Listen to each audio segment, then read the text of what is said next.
Bonjour Monsieur Doré, je m'appelle Mélina. Ce matin nous avons fait des visages que nous avons modelés et je voulais savoir pourquoi vous nous avez fait modeler ces visages. D'abord parce que je pense que vous connaissez vos visages puisque vous les voyez tous les matins devant votre glace certainement. Et secondo, parce que le visage, ça oblige à placer des yeux, un nez, une bouche à des endroits précis. Donc ça a fait travailler, on va dire, des repères à l'intérieur d'un visage. C'est intéressant à travailler.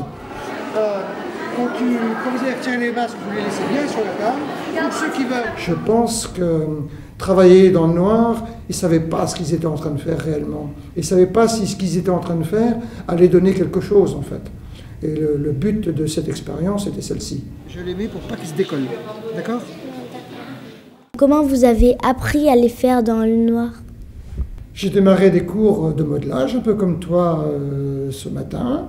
J'avais le sens des masses et des volumes, donc c'est devenu assez rapide pour moi. Et à vrai dire, je suis un peu un chercheur, on va dire, un chercheur de forme, un chercheur d'expression formelle. Et donc, mes recherches me permettent de trouver des techniques que j'ai mises au point, que j'ai adaptées, pour avoir des repères dans mes œuvres. Avec des petits morceaux de bois que je plante à droite, à gauche, par exemple, je mets des petits cure-dents à la place des yeux, comme ça je fais déjà les emplacements pour les yeux. Je mets aussi un petit cure-dent pour placer le nez, je mesure, et seulement après je démarre la sculpture. Moi je peux mettre plusieurs jours pour faire un visage chez moi. Comment vous modelez tout dans le noir? Ça doit être très difficile. Moi je ne me pose plus la question de travailler dans le noir, puisque je me lève le matin, je suis dans le noir, et je me couche le soir, je suis dans le noir. Donc j'ai plus cette question à me poser, de me dire, comme vous l'avez fait, je vais aller travailler aujourd'hui dans le noir. Moi je le suis en permanence dans le noir. Et quand je me mets dans une sculpture, je me mets dans un état d'esprit, on va dire, où j'entre entièrement dans la sculpture. J'ai même des fois du mal à la quitter, la sculpture. C'est-à-dire que il faudrait qu'elle le pose sur quelque chose. Qu'est-ce que vous pensez de l'événement Différent comme tout le monde ?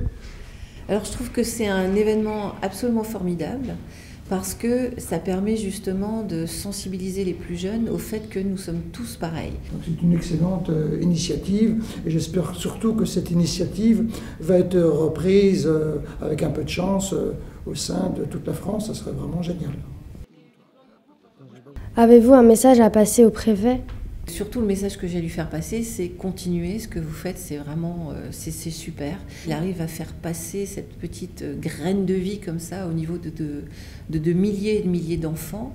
Et donc, surtout continuer. Et j'espère que ça va se développer au fur et à mesure des années le plus largement possible.